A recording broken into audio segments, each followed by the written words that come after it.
All right, Logan, here we are. It's just us. I know, no guest host. It's weird to like try and think of how to do a lead in when it's just like me and you. Well, let's just be ourselves, Logan. We don't have to put on any character for the audience. It's just us. We're just gonna shoot the shit for the next half hour. No big deal. Sounds good. Let's do it. All right, sounds good. Hey everyone, welcome to this week's Packcast. I'm your host Jacob Wade, And I am Logan Riley Bruner. Yeah, and I guess we don't have any housekeeping this week, do we?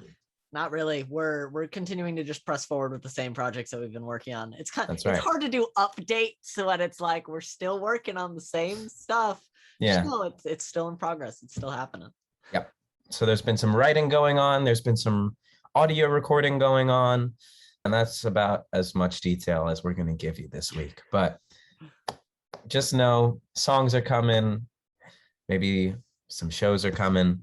We sure hope. Exciting stuff. It's really exciting behind the scenes here at Blackwolves. And I only wish that we could peel the curtain back even more. And if you're curious what's behind that curtain, join us.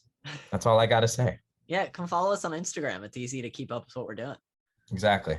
Let's start off with some industry topics today. Yeah, let's do it. So, have you heard about the Scarlett Johansson drama with Disney? I most certainly have.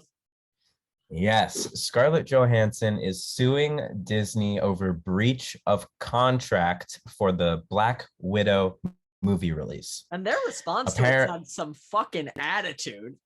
Yeah. So apparently it was in Scarlett Johansson's contract that she would make a percentage of box office earnings, and her salary would be dependent on that. Yeah. However, COVID-19 hit and sucks. Yeah.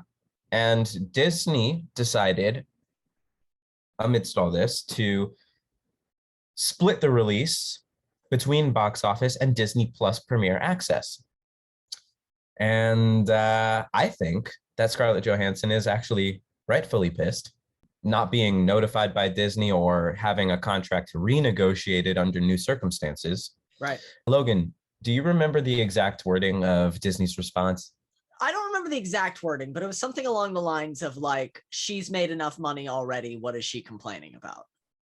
It was also, they said something about like her being like insensitive because of COVID. Yeah. Like not being understanding. Honestly, like, listen, I love Marvel. I love Disney. I think they've made some great movies. This is some bullshit. Like, just strictly for people that don't know the entertainment industry really well, this is not like a new thing. Like, this is something that's happened for a long time, is actors getting points on the back end. It's what Ethan Hawke did with the first Purge movie. He got paid a very minimal amount of money and then signed on to get revenue from every subsequent film. So Ethan Hawke has done nicely with the Purge franchise. Good for him. That's a great deal. Yeah, I mean, if someone came to you and was like, we have this like house horror movie that like we want to make, but we can't really pay you all that much, we'll pay you for every sequel. Sure. Yeah, let's do it. He's not even in the sequels. Nope, he's in the first movie. That's great. My thought is that if this was really about COVID-19 and safety, then Venom, Morbius, Hawkeye, like all of, not Hawkeye, because Hawkeye's a TV show. But like a lot of I went to see Black Widow the other night with my mom in the theater. I liked it. Nice. All of the trailers that were shown, the like superhero trailers, all of them ended with only in theaters. Yeah.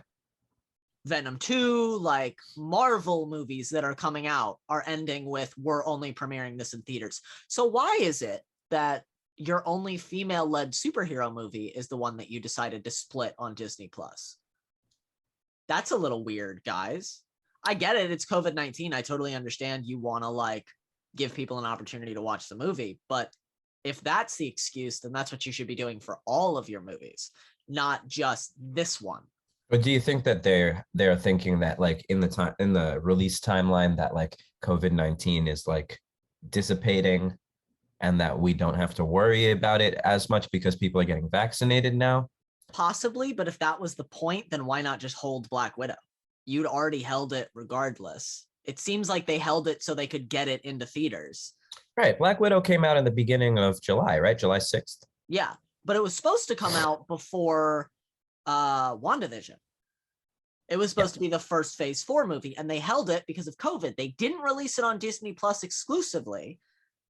They held it till they could get it back into theaters, and then they got it back into theaters and said, oh, we're still going to release it on Disney Plus. Yeah. Yeah, so they did Scarlett Johansson dirty. And that's what it seems like. Emma Stone is also apparently said to be looking into her options when it comes to Cruella, because that also released on Disney Plus. And for anyone who's like, well, I'm still paying for it on Disney Plus, what's the difference? The contract, yeah. The difference is, like, say Disney says, like, okay, yeah, we'll still give you a cut of the $30 that people are spending to watch this movie at home. Let's say that's the situation, even though I don't actually think it is. But if it is, it's the difference between a family of 8 paying $30 for a movie and a family of 8 paying like $200 for a movie. Yes, it's way better for consumers, but in terms of like actually getting filmmakers paid, it cuts ticket costs by a third. Black Widow is set to be one of the lowest grossing Marvel films of all time. Yeah. Because half the people that saw it watched it at home with their friends and like, Shared. oh, let's get 15 of us together, get some popcorn and watch it in my living room. Yeah. Yeah. Couldn't have said it any better. Yeah. Let's move on. The next topic I want to talk about is Bob Odenkirk having a heart attack on the set of Better Call Saul.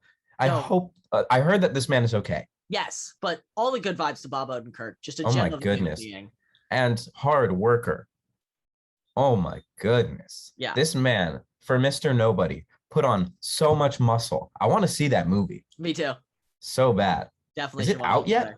I'm not sure, honestly. I think it might have, but not sure. Well, we have to check that out. I sincerely hope that everything's okay. Yeah. And that he is able to continue doing his job. And even if not, I'm gonna enjoy this last season of Better Call Saul because man. At the end of the day, I'm hopeful for a speedy recovery for him.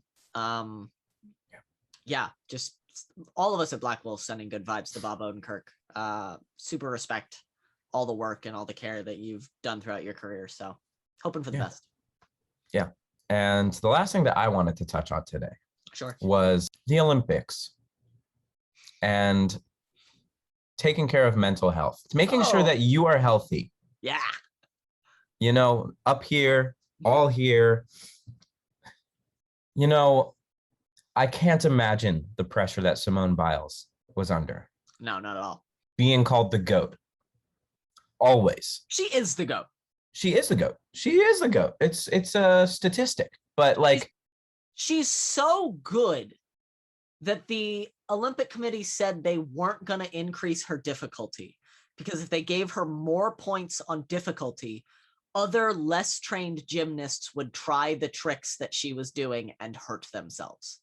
They changed the rules. They penalized her for being the best in the world. Hot take, but yeah. No, not even a hot take. That's just how it went down. Yeah.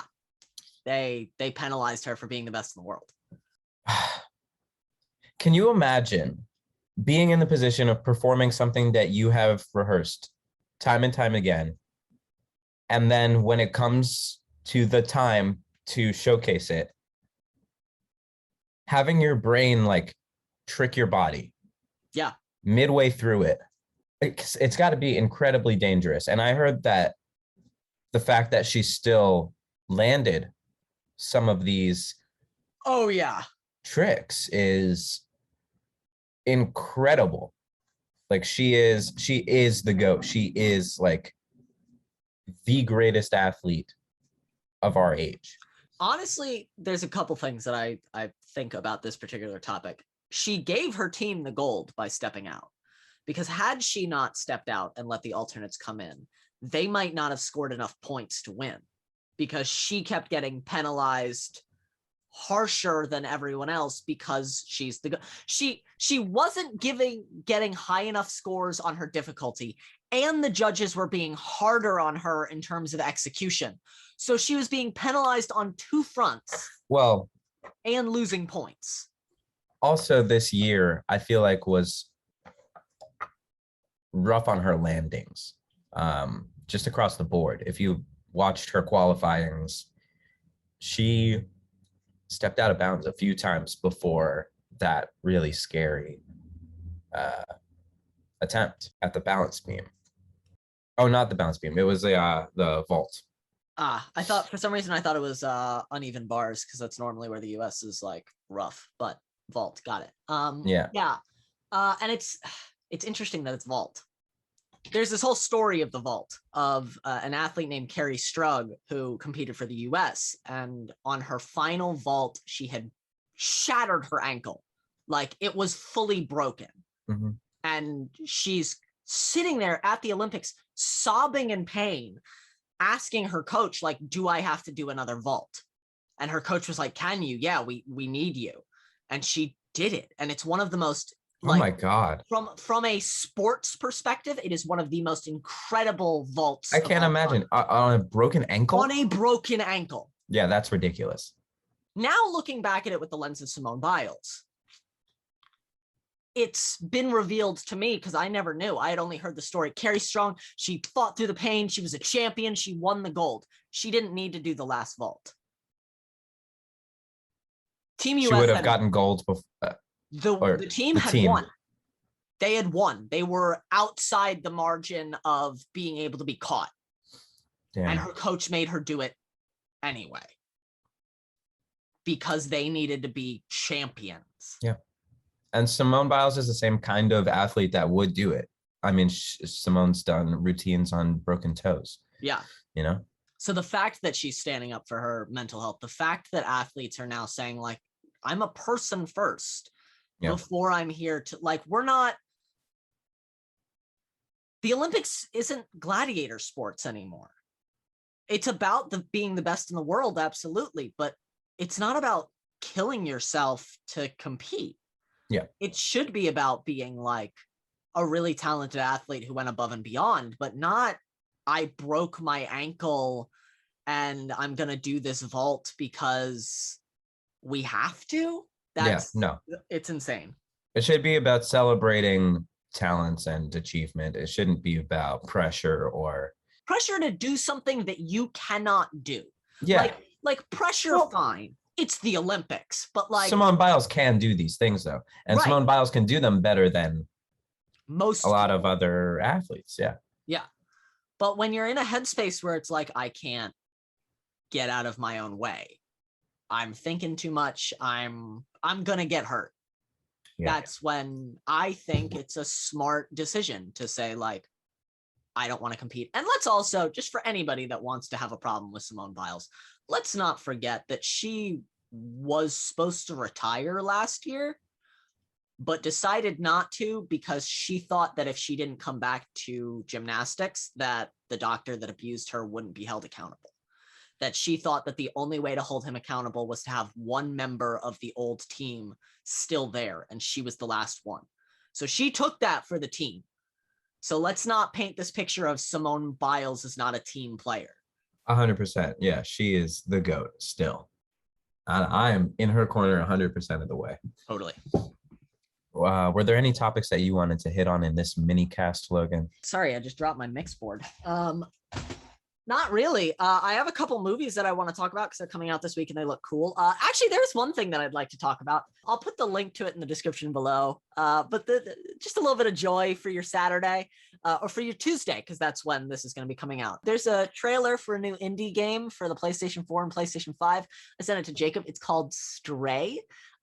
It's just you're playing as a stray cat in a super robotic sci-fi world, and it looks super adorable and super fun and like the kind of thing that's just gonna like bring so much joy. Yeah, I know the release info was in that video, but I didn't get to that part. When does this game come out? Early 2022. Okay. Yeah. So Take a look at the trailer, support indie developers. They're the ones that are doing really cool, interesting, unique things. I feel like there's been this stigma around video games of like, oh, it's just like a bunch of shooting games. It's a bunch of like violence. I think for anyone who's not really like super into video games, but is into storytelling, I think there's a lot of stuff in video games that can be very cross-platform, very like translatable to people who really like binge watching or like real big cinephiles. Like I think there's crossover that's starting to really happen in the indie world. So I would 100%. encourage people to go check those out. Yeah. There's so much crossover happening within the game world. I feel there's anime games, you know, there are horror thriller games. Yeah. There's like strictly story games that are just like live through a story and make choices. So yeah, I think there's a lot of cool stuff happening, and I think Stray looks great. Yeah. Any new movies coming out this week? Yeah, actually, there's quite a few. I have all the infos about them in the description below. And I didn't get the chance to watch the trailers, so I can't like give you full descriptions, but I did want to just like talk about these. I'm gonna put this next to my computer so I can see it. First off, wow, don't fall. First off, we have the releases of both Stillwater and Green Knight, both of which I think look really cool. Green Knight is May 24. Doing that Lancelot and the Holy Grail story. Let's go. We also have Jungle Cruise, which looks really silly, like a wildly insane time, being directed by Jamie Colette Sierra, who I'm not sure if it's one of his first features, but he seems like an interesting new director. Disney bringing in people who aren't white men. Yay. We also have A Dark Foe, which is written and directed by Maris Gabriela Cardenas, female writer-director. We have Ride the Eagle, which is written by and starring Jake Johnson. So it's his first attempt at writing. So I'm kind of intrigued by that. Twist, which is written by Sally Collette, who's a female writer. The Evening Hour, also written by a female writer, Elizabeth Palmer.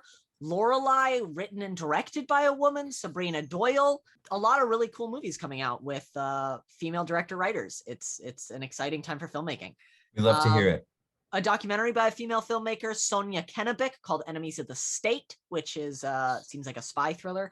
And then the last one that I want to talk about, because I'm very excited about it, is the feature debut of Asian director Edson Oda, called 9 Days.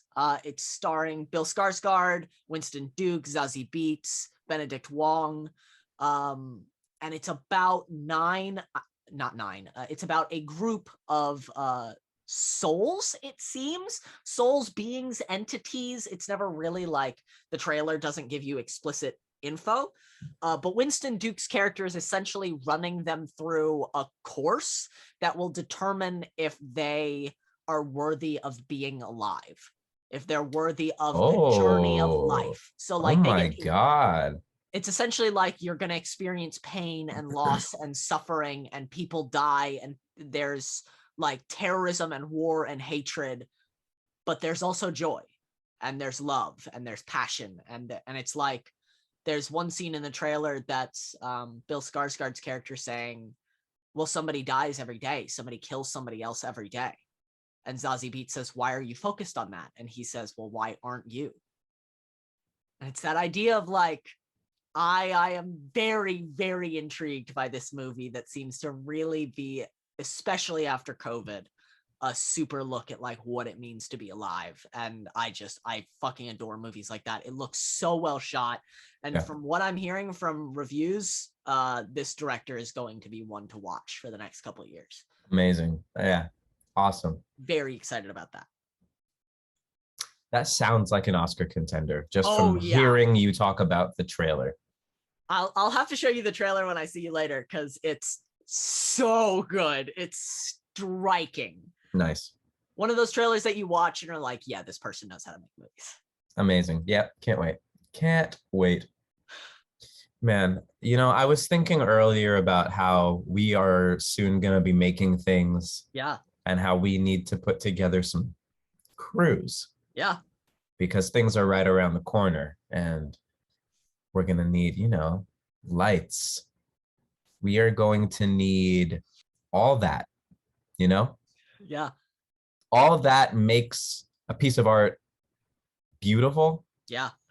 We're going to need people to help us. And we've got some wonderful friends who we're going to be reaching out to, but it's gonna be a journey to figure out who else we're gonna work with, like who the Yeah. other artists that come along are gonna be. Yeah. Yeah. Very much looking forward to seeing what we come up with. Oh, for sure. Well, that being said, Logan, what have you been enjoying this week? What have you been consuming? Well, my friend, I've been watching Formula One Drive to Survive. Of course. We're in that 2019 season. Yep. So I've been watching that. Of course, Ted Lasso is now out. I've been watching it on a weekly basis with my mom. It is awesome. Of course. Because it's Ted Lasso. I watched Black Widow, which I really liked. I thought it was a fun way to get back to the movies. I saw Escape Room 2, Tournament of Champions. I liked the first one better. Okay. It was a lot of a move. I think my biggest thing about Escape Room was how fun all the rooms were. Like, yeah, it's a horror thriller, but like each of the puzzles was like interesting. Yeah, new theme. Creative and fun. Escape Room 2, I think, found that when it got to its second room, but the way that they like introduced the story was like, this is very Final Destination Saw for me. And like, that's not what I was like. I thought the first Escape Room really walked the line between like murder porn and like thriller. Yeah. And I thought the first room just like leaned a little too far into like torture porn. And then they got to like, oh, now they're inside like a bank vault. And I was okay. Sounds to me like the writers or producers came up with the rooms first, and then they were like, wait, how do we get them in there? Rooms? Yeah. Like, oh, we can do this, we can do this, we can do this. Fuck, how do we get them there? They wouldn't go. Yeah. We have to like trick them into getting there. Felt a little bit like that. I'm trying to think if there was anything else that I saw recently. No, I've been messing around and playing some WWE Battleground. It's this like silly over the top arcade game. It was free, right? Yeah, it was free with PlayStation Plus. So it's a little goofy, a little silly. I've been having a couple days worth of fun with that. And there's a new season of Dimension 20 coming out soon called The Seven, which should be fun. So that's kind of what I've been watching. I don't think there was any music that came out that I was like, I gotta listen to that. Maybe Billie Eilish's new album. I haven't listened to the whole thing yet, so I can't recommend it yet. But yes, Billie Eilish's album came out. Go Billie Eilish. Dope. What about you, Jacob? Wow. Been still riding that murder documentary wave on Netflix. I started I Am a Killer, which is not Making a Murderer. I thought they were the same show, but they are different shows. I'm watching I Am a Killer now. Okay. Creepy. And what else? You were watching the Paul McCartney documentary the other day. I was watching 3-2-1, the Paul McCartney documentary on Hulu. Beautiful. I love any type of video where they're breaking down music. Yeah. Especially with the artist present to provide their insight on like thoughts. Yeah, the recording. Yeah. Process or so I enjoyed that, and I also have been playing F1 2020 on PlayStation 4. It's on sale for $15. I would recommend to anyone who's into Formula One to just buy the whole game and practice driving your race car around all these different tracks. It's really I'm gonna be watching Austria on Sunday, so it's really fun. Yeah, I'm gonna look out Austria Sunday morning. Woo! For sure. That's tomorrow morning for us. Oh my goodness. Yeah. Wow. Okay. Yeah, that's all I wanted to say. Nice. I have one question for you because I know you've been watching the show. How's Dave going? Dude, Dave's a good show. I actually kind of want to give Dave another shot because how much did you watch? First 3 of season 1? Yeah. I think I sometimes have a problem, and it's a problem I have as a writer too, is that like I want the characters to be better than they are. And so watching Dave be a shitty person because I know he has to become a better person was difficult. I've gone through that. Yeah. I've gone through that while reading a script or while watching a show where I'm like, wish that character weren't so dang problematic at points. Yeah. Can you make 'Cause better choices? I want to like him. Yeah. Yeah. Great. Cool. Cool. Check out Dave on FX. That's right. Lil Dicky. Yeah. Yeah. That's it, guys. Great show today. Real quick. Thanks. Real quick, zippy. We didn't have anyone to really like mini interview. We didn't have a third host to bounce off of. It's just pure Logan and Jacob. There's just some weeks that Logan and Jacob are just tired. Oh, you guys have no idea. I was sick this past week. I didn't go to work and I was supposed to be on vacation right now. But work came up. But work came up. Yeah. So it's been a busy week. So we just wanted to do a little mini thing. Just check in, tell you guys what we were doing. Do our job still, and it's the job now. Yeah. This is our job. Yeah. Yeah. If we're pretending that this isn't our job, we're freaking kidding ourselves. This is no a humble job. brag here. This is not a hobby anymore. It's not cute anymore. I'm working. Yeah. You know that TikTok that's like a single mom who works 2 jobs, who loves her kids and never stops. It's like a Dolly Parton song. Okay. Kind of how I feel with Blackwolves. Like I'm carrying my laptop around all day. Yep. All right. On that note, I'm Jacob Wade. I'm Logan Riley Bruner. And this has been episode 29 of the Packcast. I mean, technically it's Mini-Packcast 2. Sure, we'll call it that. Thank you guys so much for joining us. Jacob, thank you for hosting today. I didn't have to do anything. You were on fire. Listen, man, I came with the topics prepared. I had just a checklist of 3 things I wanted to talk about. It's not that hard, guys. It's not that hard. If you want to join us for a conversation, hit us up. We're always here. Our Instagram is open. Just don't try and get us to sell Smooth Balls products. Please. Oh my gosh, please, no more sponsors from Smooth My Balls. This is not an ad. We keep getting listen, if Smooth My Balls actually reached out to us and asked us about it, that would be one thing. But we keep getting bots that are hey, check out Smooth My Balls, which just makes me not want to check it out. It's just not, I'm not about it. Let's stop talking about it because we're giving them free advertising here. This is exactly what we didn't want. Okay. All right, guys. We'll see. Thanks for watching. See you in the next one.